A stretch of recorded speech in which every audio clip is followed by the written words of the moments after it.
আসসালামু আলাইকুম। অবশেষে সেনাবাহিনী জাতিসংঘের মানবাধিকার বিষয়ক হাই কমিশনার ভলকার তুর্কের যে বিতর্কিত মন্তব্য তার প্রতিক্রিয়া জানিয়েছে এবং এটি খুবই প্রয়োজন ছিল। দর্শক, আপনারা জানেন গত 3-4 দিন আগে বিবিসির একটি পডকাস্টে ইন্টারভিউ দেওয়ার সময় ভলকার তুর্ক ভয়ঙ্কর একটি বিতর্কিত মন্তব্য করেছেন আমাদের সেনাবাহিনীর সম্পর্কে। তিনি জানিয়েছিলেন যে 5 আগস্টের রাজনৈতিক পট পরিবর্তনের আগে বাংলাদেশ সেনাবাহিনীকে তারা এই মর্মে সতর্ক করে দিয়েছিল যে যদি সেনাবাহিনী তৎকালীন আওয়ামী লীগ সরকারের দমন পীড়নে অংশ নিয়ে ছাত্র জনতার উপরে গুলি চালায় বা এই ধরনের কোনো কর্মকাণ্ডে নিয়োজিত হয় তাহলে শান্তিরক্ষী মিশরের তালিকায় বাংলাদেশের নাম থাকবে না। এবং এই সতর্কতা পরে নাকি সেনাবাহিনী সেখান থেকে নিজেদের গুটিয়ে নেয় এবং তার কারণেই জাতিসংঘের এই ভূমিকার কারণেই নাকি আওয়ামী লীগ সরকারের পতন ঘটেছিল। যাই হোক, আমি আমার নিজের একটি কন্টেন্টেও এই আবেদন সেনাপ্রধান এবং সেনাবাহিনীর কাছে জানিয়েছিলাম যে ভলকার তুর্কের এই মন্তব্য সত্য হোক কিংবা মিথ্যা হোক, একটি প্রতিক্রিয়া, একটি ব্যাখ্যা সেনাপ্রধান অথবা সেনাবাহিনীর পক্ষ থেকে আসা উচিত। তার কারণ এটি সত্য মিথ্যা যাই হোক না কেন, যেটি ঘটুক না কেন, বিষয়টি অ্যাকচুয়ালি জাতিসংঘের বিরুদ্ধে যায়। কেন জাতিসংঘের বিরুদ্ধে যায় আমি সেই ব্যাখ্যায় যাব এবং এই মুহূর্তে সেনাবাহিনী যে প্রতিক্রিয়াটি জানিয়েছে তা জাতিসংঘের জন্য বরঞ্চ একটা চ্যালেঞ্জ হয়ে উঠল।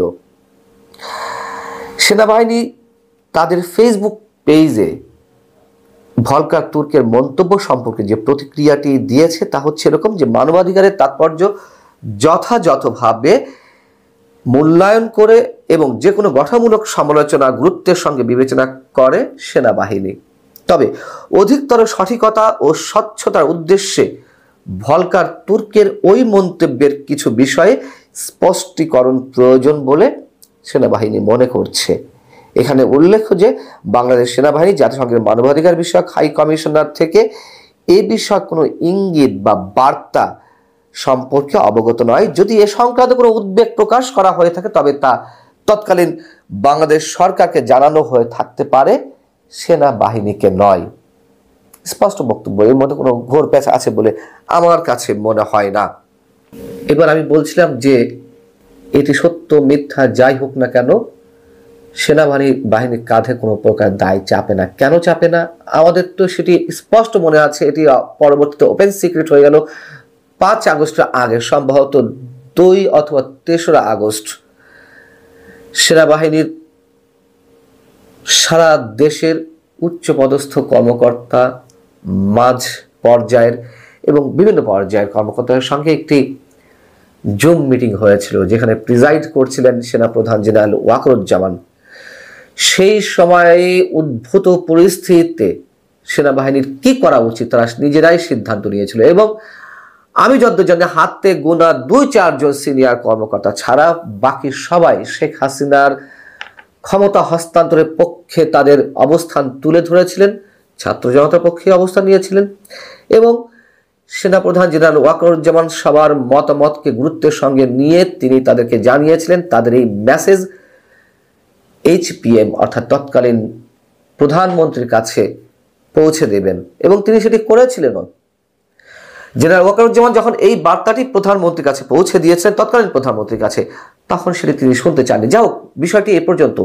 এইখান থেকে এইটুকু নিয়ে আমরা এই সিদ্ধান্তে পৌঁছতে পারি যে তাহলে জাতিসংঘের মানবাধিকার বিষয়ক হাই কমিশনের আবেদনের পরিপ্রেক্ষিতে নয়, বরং সেনা কর্মকর্তারা মাঠ পর্যায় থেকে শুরু করে হাতে গোনা 2-4 জন ছাড়া শীর্ষ পর্যায়ের সব পর্যায়ের কর্মকর্তাদের যে যৌথ সিদ্ধান্ত, সেই সিদ্ধান্ত মোতাবেকই সরকারের দমন পীড়নে সেনাবাহিনী শেষ পর্যন্ত থাকেনি, তারা নিজেদেরকে সরিয়ে নিয়েছিল এবং সেনাপ্রধান তো এই বক্তব্য সেদিন দিয়েছিলেন যে আর একটা গুলি সেনাবাহিনীর পক্ষ থেকে ছাত্র জনতার উপরে চলবে না, বলেছিলেন তো। তার মানে তাদের নিজের সিদ্ধান্তেই তারা জনগণের পক্ষে অবস্থান নিয়েছিলেন। আর যদি সত্যি সত্যি ভলকার তুর্কের মতন ব্যক্তিরা সেনাপ্রধানকে এই বিষয়ে সতর্ক করে দিতেন তাহলে তার এই ধরনের বৈঠকের কোনো প্রয়োজন হতো না, তাই না?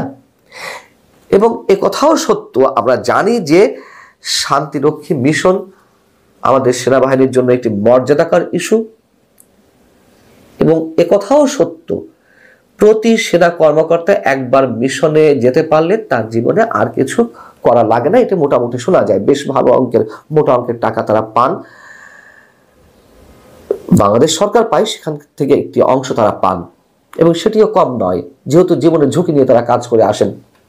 সেই জায়গা থেকে এটি তো ওপেন সিক্রেট যে শান্তিরক্ষী মিশন যদি বন্ধ হয় বিশেষ কোনো পলিটিক্যাল কারণে কখনো, তাহলে সেনাবাহিনী তো নানান ধরনের দ্বন্দ্ব শুরু হয়ে যেতে পারে, এটি আমরা সবাই জানি।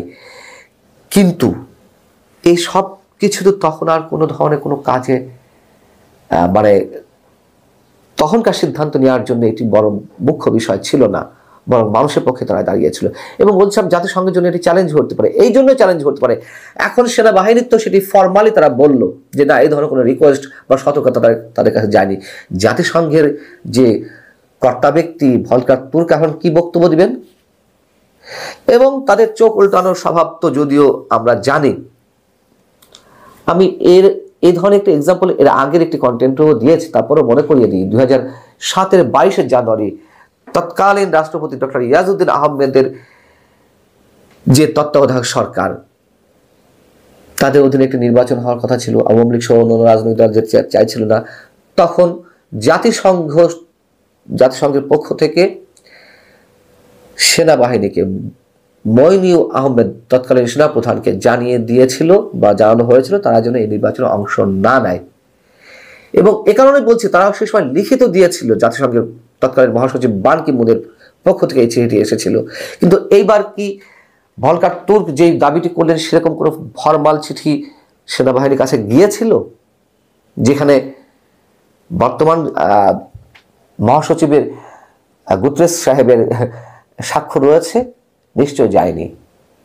এবং যদি ওই ধরনের ফর্মালিটিস মেনটেন না করে এই ধরনের সতর্কতা দেওয়া করা হয়, তাহলে ভলকার তুর্ক অবশ্যই তার বিধিমালা ভঙ্গ করেছে, এই কথাও আমি বলেছিলাম।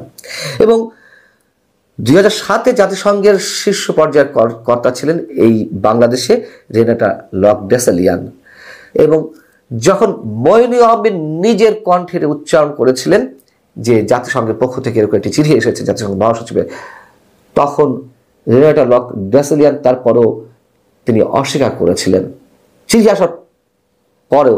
আর এখানে তো চিঠি নেই, তখন এই ধরনের কোনো সতর্কতা বা অনুরোধ জাতিসংঘ করতে পারে না। তারা শুধুমাত্র অবজার্ভ করতে পারে, মনিটরিং করতে পারে, করার পরে তারা রেজলিউশন এটা আনতে পারে যে অমুক দেশের সেনাবাহিনী এই কাজগুলো করেছে, তার বিরুদ্ধে কি করা যেতে পারে, সর্বোচ্চ এই। সেখানে এই যে ভলকার তুর্ক যে কাজটি করলেন তুমুল বিতর্কিত, বরঞ্চ ভলকার তুর্কের এই কারণে শাস্তি হওয়া উচিত। এবং ভলকার তুর্ক যে এর মধ্যে নানান বিষয়ে তিনি নিজে বিতর্কের সৃষ্টি করেছেন তার একটি জ্বলন্ত প্রমাণ হচ্ছে জুলাই আগস্টের হত্যাকাণ্ড নিয়ে ফ্যাক্টস ফাইন্ডিং কমিটির যেই প্রতিবেদন, সেই প্রতিবেদনে তিনি পক্ষপাতিত্ব করেছেন। 5 আগস্টের আগে কতজন মারা গেছেন, 5 আগস্টের পরে 15 আগস্ট পর্যন্ত কতজন মারা গেছেন সেই সম্পর্কে তিনি কিছু বলেননি। এবং আরো অনেক পয়েন্টের মধ্যে রয়েছে যেগুলো এর আগে আপনাদের সামনে আমি তুলে ধরেছি। অতএব জাতিসংঘের জন্য এটি চ্যালেঞ্জ, যারা সেনাবাহিনীকে এইভাবে বিতর্কিত করতে চাইছিল এবং সরকার পতন আন্দোলনকে তারা নিজেদের ক্রেডিট হিসেবে দিতে চাইছিল। একথা আবারও বলে রাখি, ভলকার তুর্ক বিশেষ এজেন্ডা নিয়ে বাংলাদেশের পক্ষে বিপক্ষে কাজ করছেন জাতিসংঘের নির্দিষ্ট একটি আসনে বসে। আল্লাহ হাফিজ।